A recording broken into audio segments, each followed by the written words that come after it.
Witness history in the making. The McIntyre Mini Globe Race 2025. Small boat, huge adventure.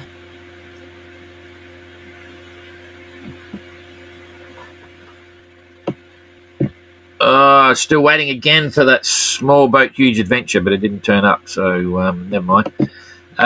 Here we are. G'day, everybody. It's the 12th of June. That's a Thursday. Tomorrow's Friday the 13th, so be careful if you're superstitious or whatever. Do I get off on Friday the 13th? 50-50. I never, there's some things I never do. I never leave port on a Friday, and I never let anyone whistle on my yacht if I'm on a sailboat. And in fact, even when we had a ship, people weren't allowed to whistle. That's a carryover from the Russians, actually. I've sailed a long, long way with Russian crew on Russian ships to Antarctica, back and forwards, many, many, many times, and down to the subantarctics. Had 22, I think it's 22 seasons in Antarctica. It's just amazing, going back and forwards. And the Russian crews were great. And we had, this is the irony, on other ships, I had Ukrainian officers. So on the Orion, we had Ukrainian officers and Filipino hotel staff and all that sort of stuff. An eclectic mix of cultures and nations, and we're all super friendly. It was all good fun. And in fact, Igor, my bosun on Spit of Enderby, that was originally the academic Shikolsky. He and I were great mates. He was a bloody fantastic guy. Good fun. He lives up in Vladivostok. So anyway, how did we get into that conversation? I was talking luck. Oh, yeah, so if you get caught by a Russian whistling on the ship, cheapers, they just about pull their knife out. It's super bad luck. They never allow that. But Friday the 13th is, I haven't had anything bad happen on Friday the 13th, touch wood. So when will Renaud arrive? He will either get in late Friday night or Saturday morning. That's what I looked at last night, and so we'll have a look at it now. I haven't had a big look at the tracker. Jeepers, I saw John on 100, Blinky Bill and all the rest of it, put a video clip up about the mahi-mahi off the back of the boat. It was stunning. No wind. He's completely stopped. Glass out with his pretty big mahi-mahi just cruising around the back of the boat. That looks pretty good. But Jane's putting together, maybe today, the compilation of everyone's videos ready for the press release that we'll issue once Renaud and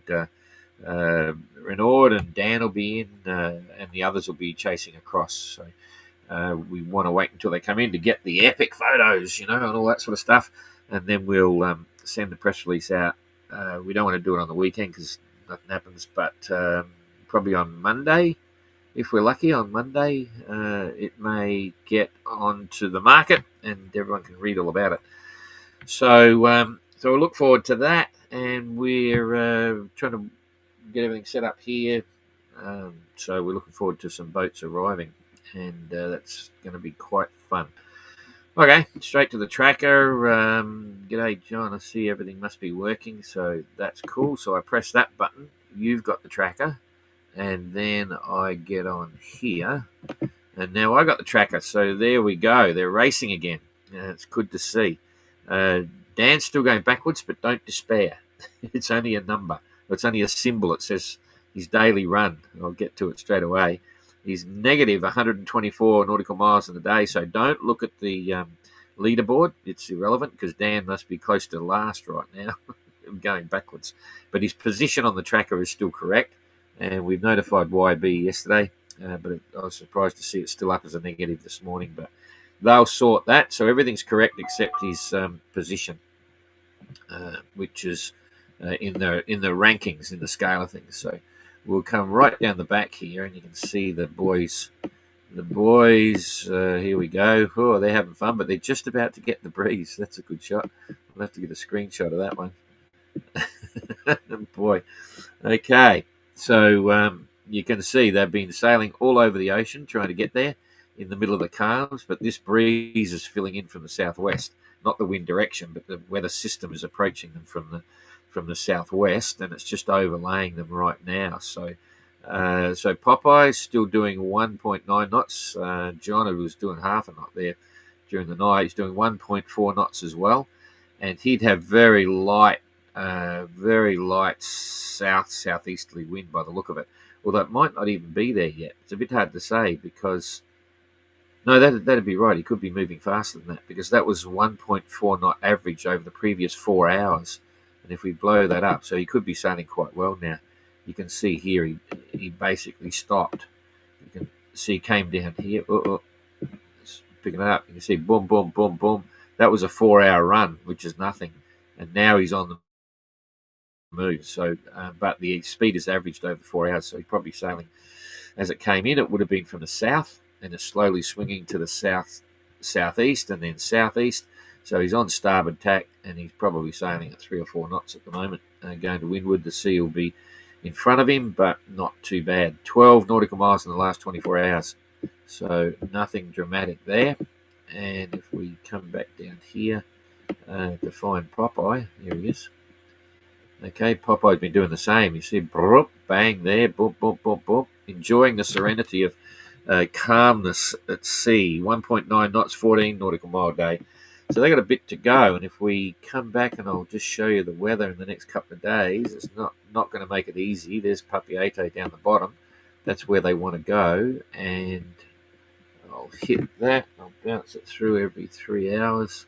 So you can see it's going to increase. And you'll see him start. I'm pretty certain it's a good idea to stay to the east of the rum line. That's the first thing. But with that breeze there, he's going to be heading back into. John will be heading back into the Tuamotus. So they've got some interesting decisions to make there. Probably go on the other tack and then just stay away from it. But it's going to be quite windy on the nose. And then by the time it gets to there, so in 24 hours, there's enough there to reach down. They could be coming across, but they're going to still have little challenges. Not a drama. They'll keep the boat comfortable, but certainly not easy. Not trade wind sailing from behind. They're higher the course, but then it comes back around. So, it could take John still 2 days to get there, and he is only. Let's see, getting pretty close now. Okay, technically he's only 122 miles, so yeah, it'll take him at least 2 days to get there, possibly 3. So they're all having fun now, and he'll be dreaming of those calms with no wind. Not quite, but anyway, don't know what Coconut's doing. I don't think he stopped anywhere. He's still going. 6.3. We'll have to wait and see, but he's altered course a bit, so... And Gary, at least he's on the move. He tied the knot back there. That's pretty interesting. Came down, boom, boom, boom. You see him did a complete 360 there. And then now he's on his way. 4.3, 99-mile day. He'll be peaking to finally get back on track. That's not his real-time weather. There's his weather there now. So that's pretty good. And it's going to lighten off a little bit more if we come back here. See where he's going. He's heading to Fiji, so that's 1 day. Still got a nice breeze. There's 2 days. Getting lighter, and there's three and a bit days. It's okay, but I wouldn't go south of the rum line. I'd stay up there, but then he's going to have a slow day there. Yeah, maybe a couple of days of slow westing. But that's fine. He's on his way. Just to give you a heads up on how far out he's got to go. Boom, boom. There it is. So it's 700 miles. So that's could take him a week to get there. So it's still another week. That'll be 26. So he arrives going past. Is that right? 14, 6, 26, 25th, 26th going past Tonga. He's got another 4 or 5 days on that, so he's going to be there at the end of the month. And I think his wife's arriving on the 27th, so she'll have a nice holiday without him and keep watching him arrive. So that's the best I can do for Gary. The others are all chuffing along in sequence, and they're all going to be affected in different ways by the weather. The calm winds are coming, so Renaud's got to jump on everyone here, which is good for him. That's often the way with leaders in any race. Once you're out there, you can, but there's winners and losers every time. So you can see it's already lightening off. It's changing too. This is actually some sort of a cell. Before it was a bigger trough, but there's something happening here. So he's heading towards that. And Kerry is finally underway, doing 5 knots, and he's in minus as well. Oh, we'll have to tell him about that. So I don't know why they're coming up minuses. Probably because they've been sitting there for too long. So 38 miles in the last 24 hours because he hasn't been underway for long. He arrived in the dark previously, so he's left in the dark and on his way. Peeler is 5.4, and she's -2. Oh, everyone's going backwards. 72 nautical miles in the last 24 hours, and she hasn't quite been out there for 24 hours yet. So that's cool. Dan, 124 miles minus as well, but doesn't matter. The position is correct on the chart, doing 5.3 knots. And Renaud, the only one that's in positive, he's obviously paid off bloody YB to keep out there. Joke. He's doing 5.3, so they're all on 5.3, 128 nautical miles. So let's just look at the weather before we start looking at ETAs. But there's not a lot of wind in front of Renaud at the moment. I think I can pick this up to the next level. Although, no, I won't, because we're going to do the weather. So it's better to see the bigger perspective. And we will roll it through. So who's next away? Dan is the next away, but he lost a bit of ground coming into the Vava, because if I remember rightly, he anchored because he arrived at night time and he anchored for 6 or 7 hours. So... but he should still be in what we call the lead pack, but we'll just have to wait and see when he takes off. The others behind him might have caught up a bit. So now we're just pushing the weather through, and Renaud's got his own little patch of breeze there, but it's going a bit lighter for Dan, and everyone down the back has got a bit lighter. He might hold. Renaud's going to hold that breeze. Dan, he's going to hold that breeze quite a way through. So, so Renaud's okay. Dan's sort of okay. Kerry's not looking good. Going to lose out a bit there. And Peeler, still, we're just coming up to 1 day. That's in the next 24 hours. Oh, yeah, you can see here. So 24 hours in, everyone's starting to lose it. But certainly in this area between Tonga and Fiji, where Renaud was charging through at 5 knots, these guys are going to be slowing down to sort of like 3s and 4s, 3 knots, 4 knots maybe. They'll be pushing to try and keep up to 100-mile days. And Renaud, here we go at 24 hours. So let's just push Renaud through. I'm going to pick that up a bit here now. He should have maintained at least another 110 miles, I reckon. There's 70. You've got to go around that one. So, yeah, Renaud's going to be up here. So this is 24 hours. It's now Thursday. By tomorrow morning, he's still going to be a long way in, so might be able to make it by Friday afternoon. But anyway, that's about where Renaud will be tomorrow. So he'll manage to sail through with the wind up until this calm spot, which is partially because of it being in the lee of the land, and then from there to get in, there's about 30 miles to the lagoon, and then about 15, I think, or 20. So 50 miles, but there's going to be really light winds up there. So that's, what did we say? It was 30. Did I say 30? Hang on, I've got to check this again. It's 20, and he'll get about 100. Okay, yeah, so it's about 30, I think it was. I reckon he'll get to about there by this time tomorrow, maybe a bit further.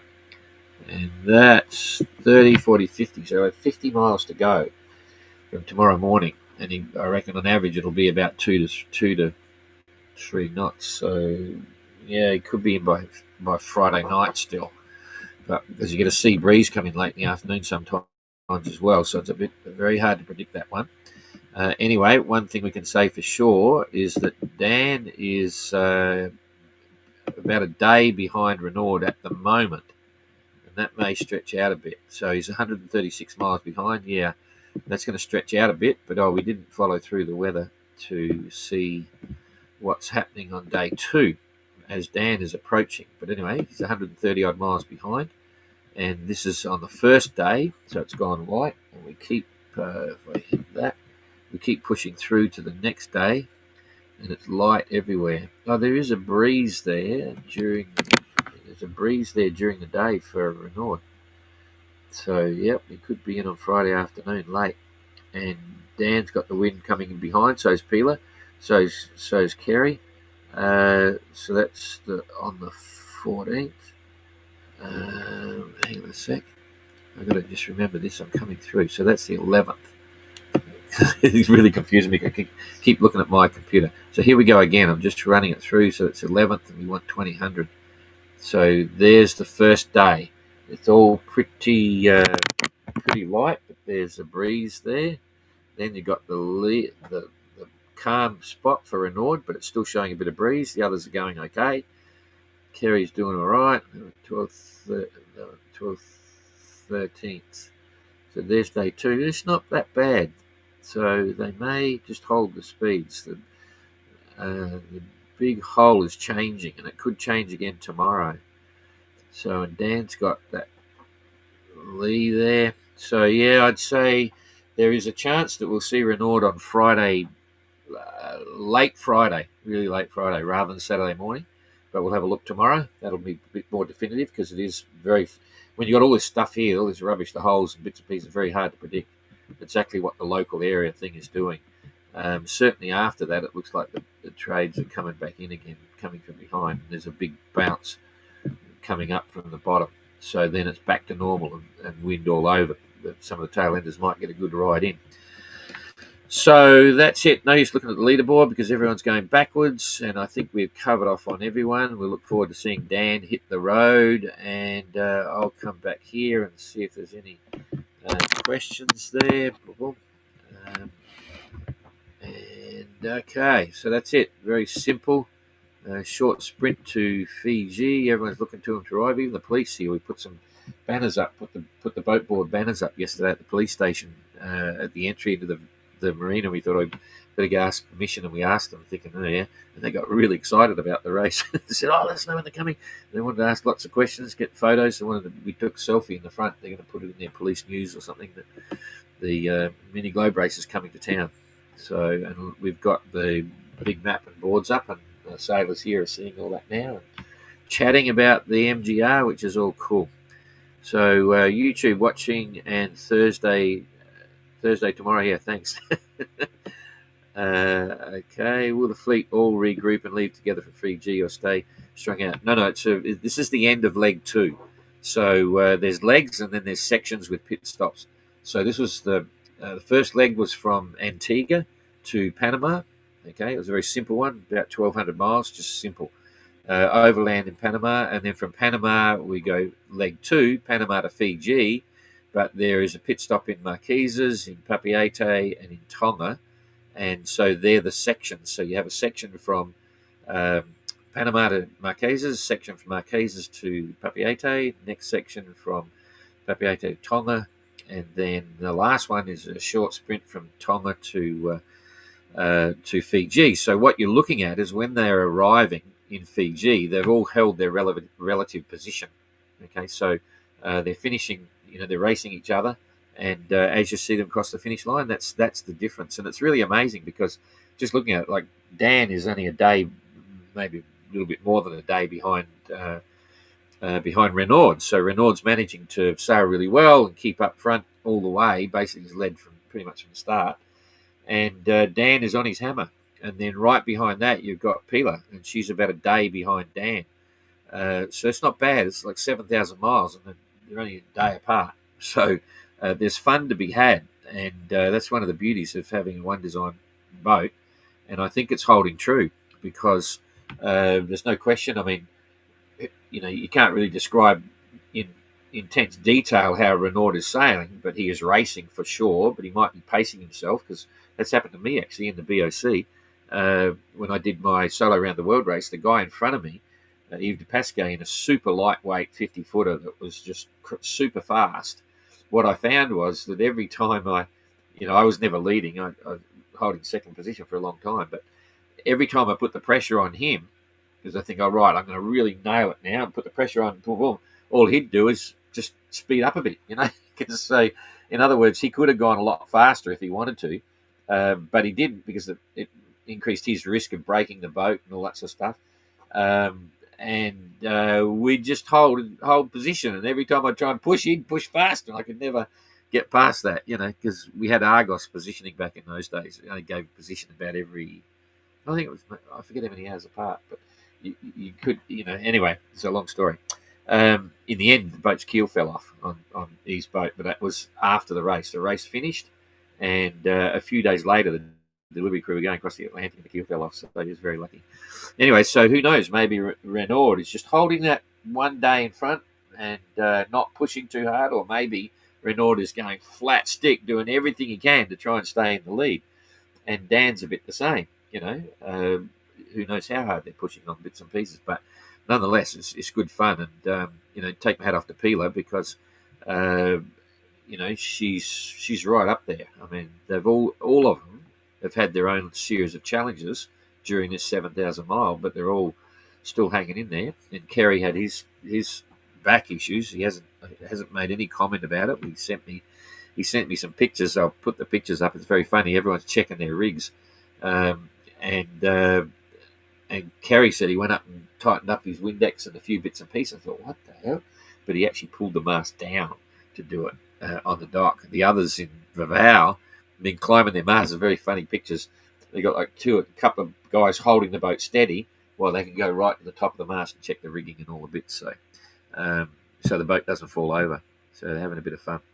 Anyway, so yes, it's a mass restart in Fiji, the start of leg 3, and that's on July the 26th on Saturday. And the next stop of the leg is to Cape Town, so it's a big one, and there'll be stops. Well, we're just discussing the next course, but certainly there'll be a potential. You can stop in Thursday Island, for instance, or you can stop in Darwin. They're optional, they're optional. Okay, so you have to stop in Cocos, but entrants can decide. They can stop in all two.